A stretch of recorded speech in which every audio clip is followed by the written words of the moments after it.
Welcome back to another segment of Behind the Scenes of the Waltons. Today, I have another very special guest. Joining me today is actor Bruce Davison, who played the role of Bob in the episode The Shivaree. And of course, Bruce has gone on to have just an absolutely amazing career. He is an award-worthy actor who is enjoying an over 5-decade career that his resume includes everything from Shakespeare to Seinfeld, from the villainous senator on Ozark to the wise judge on Lincoln Lawyer. He has over 138 different film credits, over 148 different TV shows. But enough about all of that. Let's hear from Bruce himself. Please welcome Bruce Davison. It's so good to see you. You too. How are you? I am well. Yeah, it's been a bit since we've. Wow. Yeah. Well, that was. I guess we were. Well, the last time I saw you was at Walton's reunion, and that was before Ralph died. Yeah, I think that was our 40th out at the Wilshire Bell. Yeah, just before he had died. Yeah, it was nice to have that opportunity to bring so many people together. I just wish there'd been more time for all of us to do chat something and stuff. Yeah. It was just such a blur of. It was. I see Michael occasionally. Oh, cool. Through the Cowboys. I know a lot of old cowboys that sort of get together, and she just did a thing at the Artistry. Oh, how fun. Yeah, that's great. Well, of course, our fans know you as Bob in the episode The Shivaree. Right. Yes. I do. I remember I made the Christmas reel. Did you? Yes, I did. Is it anything you can share?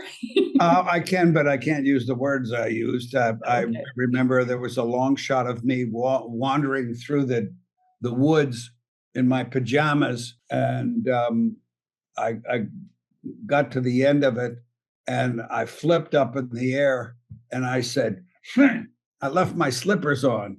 So then I know that means that. It was like 30 seconds of me walking through the woods, bumping into stuff. So Richard always told me that I was always on the Christmas reel anyway. Yeah. So for that was kind of a bit of a stunt there. So did they have like a pad of some kind that was buried under fake grass? No, they just splat. Not at all. This was just, trip over this log and fall on your face, and you're blindfolded. And were your hands tied as well? I don't remember. Yes, I was tied, but my hands were tied behind my back. So just when you hit the log, fall on your face. So I did. I mean, come on, an actor's face is his career. You could have, really smacked it. I don't know if my face is my career, but it was, it was. I liked the director a lot. I think Ralph and he had a disagreement later on. Go nameless, but anyway, I know Ralph, and I know of course Richard from our first movie I ever did. The first movie I ever did was last summer with Richard Thomas was there, and Ralph played his father. Wow. 1968, the summer of 68. Wow. So. Yeah, I just tried to watch that again. I only say try because not that the movie was hard to watch, but the version, the recording I was able to find. I know. I have a good one. Was not good. No, I have a good CD, or what do you call it? DVD? But I don't have anything to play it on anymore. Oh, no. Yeah. Yeah. But yeah, quite a film for that era. Yeah, it was kind of shocking for everybody. And certainly great for me and Richard and Barbara Hershey and Kathy Burns, who got Academy Award nomination that year. Yeah. And then she, of course, came and did the episode, The Substitute, I believe it was, Yes, on our show. And So it was great. Yeah. Always wonderful to hear these stories and these connections. And, so you There's already only had a 50 of us. relationship with Richard when you arrived to do the Waltons. Right. Yes. Well, we came out here the first time to do pickups on last summer. And that we both arrived at the same time. And we had a similar agent. We had the same agent who couldn't meet us because he was burying his client Sharon Tate. So Oh, that's wow. how long ago it was. So we came out on the day that Once Upon a Time in Hollywood takes place. Oh, wow. We arrived.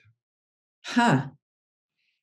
Wow. So how was that to film that, you both being such young, new? Oh, we were in heaven. It was wonderful. I mean, we had the time of our lives, I think $300 a week. Gosh, and out at, shooting, running around. It was the first, for me, it was a lifesaver because I was at a time in New York where my apartment had been robbed. My parents who were paying for everything at NYU were ready to say, pack it in. You want to be an actor? What are you, crazy? And I remember going to an audition, and it was for a Broadway play, and I was wearing my seersucker suit, and it was 110 degrees in August in New York, and my apartment had just been robbed. And I walked in, and there was this old guy with white hair in a seersucker suit that looked like me as I look now. And he turned to me and he said, Broadway, it's pretty good. I've been trying to get on it for 57 years now. I thought, oh my God. I just remember walking down into the subway thinking, I just hope these stairs just go down to the bottom of somewhere that I never have to come back from. And then right after that, the following week, I got to audition for Frank Perry. So things change. Yeah.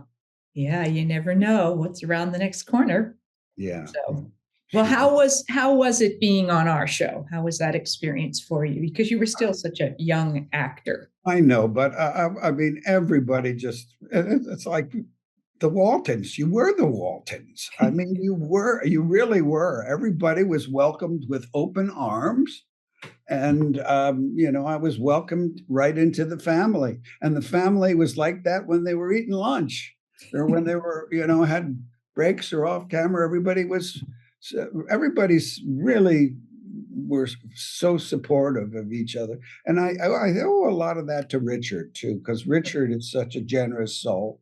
And he's kind of the star of the family and the oldest brother, and everybody sort of fell into line behind Richard, and Ralph and Michael. And I remember saying to Ellen Corby, I said, it's so nice to meet you, Grandma. And she said, it's not Grandma, it's Ellen Corby. And I thought, oh, okay. So I went there. And she came to see Richard, and I did a play years later called Streamers. Yeah, I saw it. Yeah. And she came to the play, and she had lost her voice by then. But she was just so sweet, and she came up to me and just patted my cheek. And I thought, oh gosh, I wish we could have talked more, but she scared me the first week.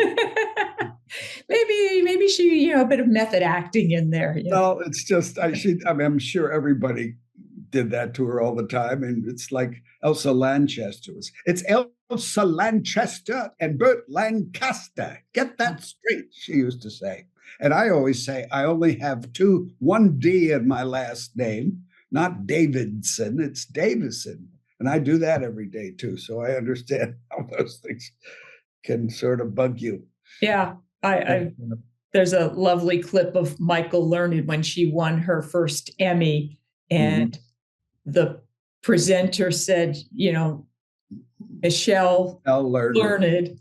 And she came up and she said, oh, thank you. And by the way, it's Michael, And the winner? We're going to find out right now. The winner is Michelle Learned. Well, I'm stunned, and the name is Michael. So Yeah. talk about a life of having to explain your name.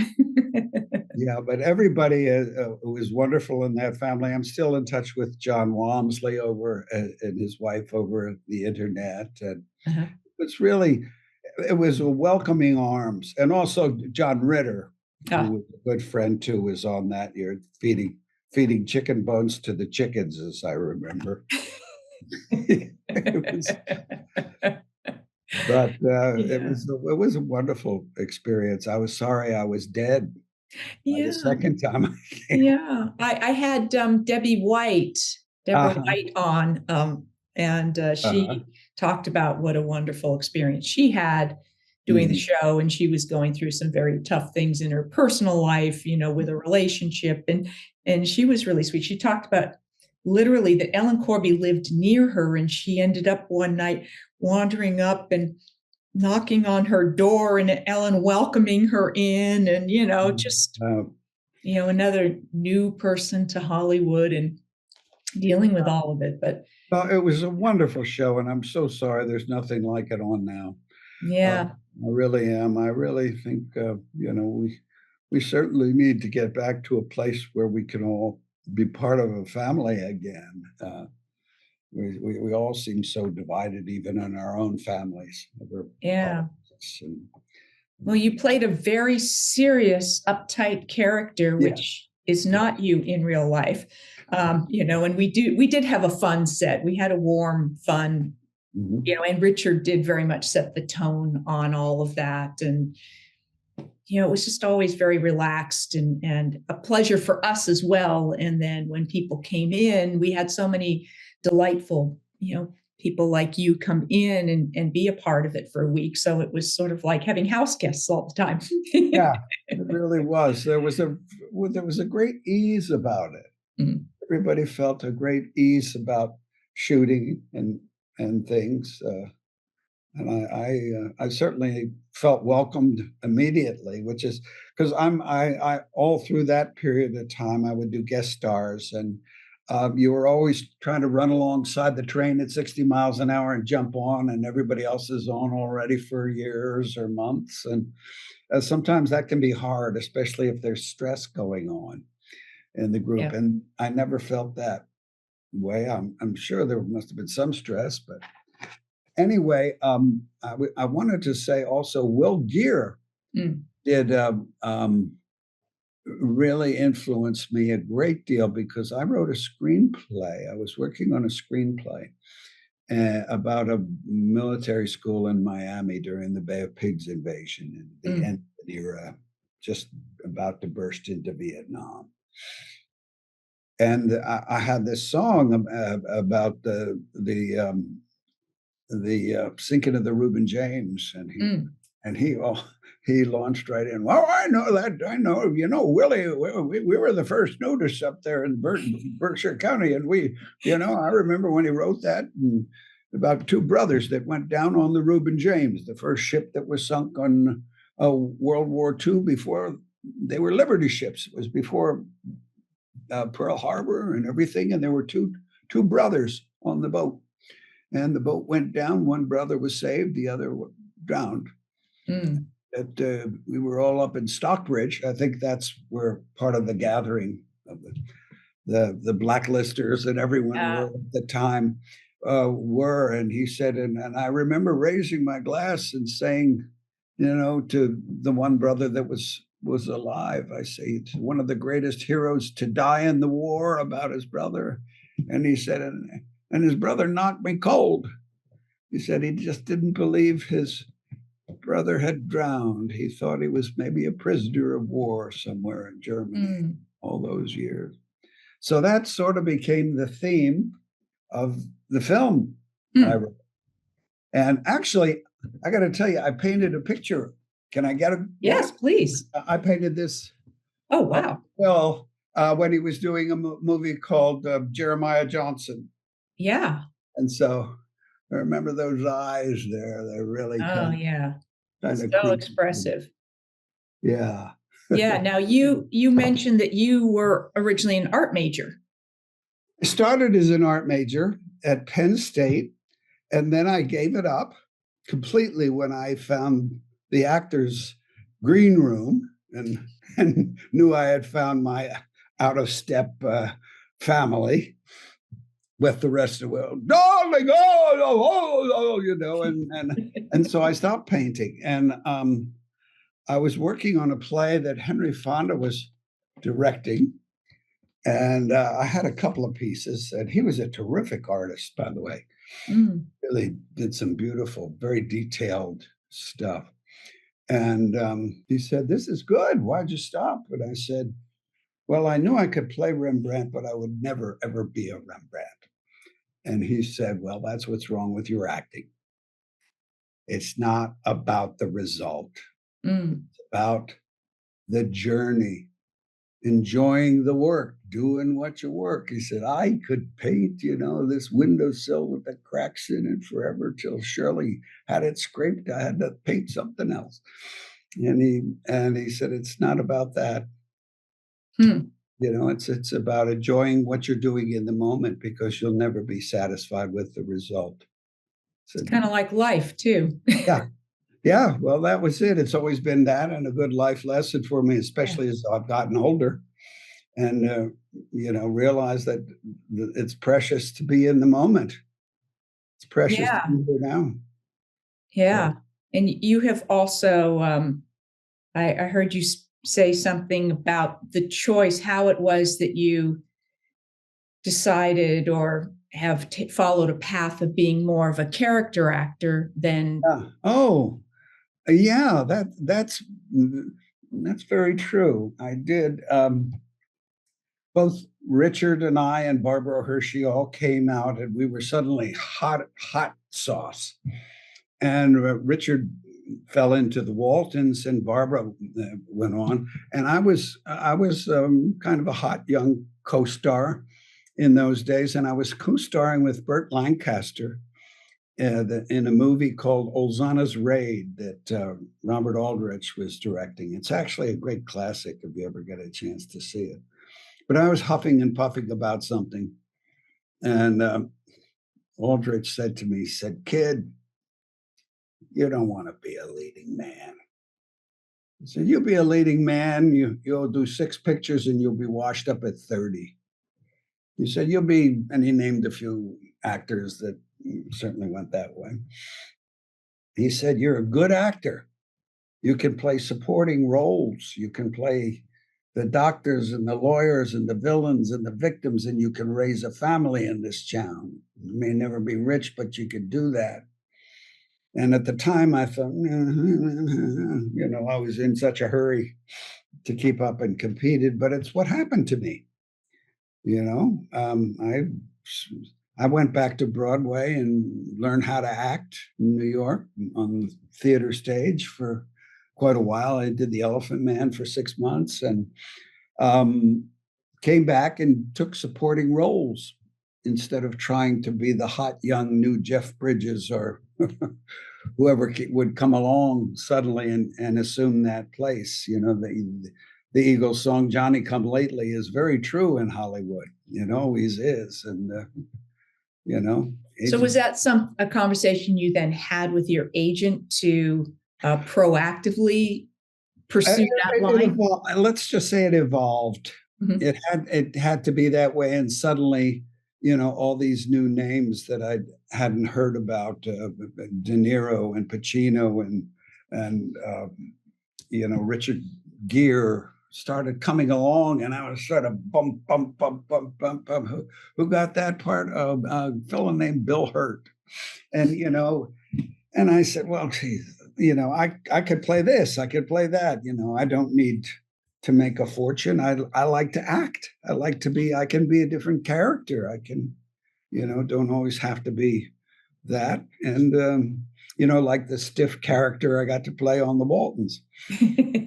But so that's what happened, and here I am. I just finished work last week, so that's great. Yeah, I was looking at your resume, and it's like, oh, okay, over 138 film credits and over 148 television credits, and I'd say that's a pretty successful, working actor resume.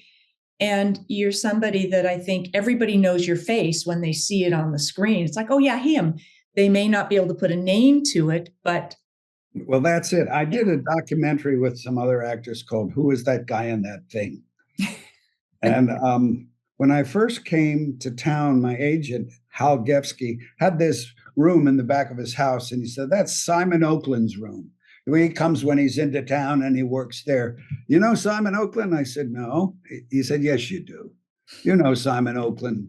You haven't, you know, he was the detective in West Side Story. He was the psychiatrist at the end of Psycho. He was that guy. He did all of those parts. You know damn well who he is. You just don't know his name. And he can walk into any bar in the world and somebody will buy him a drink. How's that worked out for you? Well, that worked out for me pretty good until the 80s, and I had to give that little pursuit up. But it has worked out for me as an actor. Yeah. And along the way, you have certainly also gotten a lot of accolades. I mean, you were nominated for an Oscar and won a Golden Globe for Longtime Companion. Yeah, for $350 a week. Again, but I mean, you know, we never thought that film was even going to be on the air. It was at a very critical time, and it was made originally for PBS and the PBS Playhouse there, and we didn't even think that it would, you know, pass muster. So what happened was very lucky, and just when I say lucky, that's the wrong word, I guess. It just hit the crest of the wave at the right time, because AIDS was just overwhelming everyone. My agent, my commercial agent, and my business manager all died before the film opened. Within the 6-week period of that time, it was a horrendous time, and I got it got picked up at Sundance, and it got shown, and then the critics really carried it. But I felt very guilty at that time. I would say, you know, being a straight actor, getting all of these accolades while people were dying, and you know, and I had a co-star on Harry and the Hendersons, and Kevin Peter Hall, and he was sick, and I went to the hospital. And I said, I feel so guilty about this. He says, it's your job. You get to tell my story. Do that. And so I lost that year, but next year, Tom Hanks came along with Philadelphia, and I met him, and he was saying the same thing. And I told him the story of Kevin Peter Hall, and it really had an effect on him. Thank you for joining me for part one of my conversation with Bruce. What an amazing life he has had and career he has had, and such a treat to have him come join us here. I will be back with more behind the scenes of the Waltons, more Ask Judy, and more special guests, including more with Bruce Davison. Thanks for watching.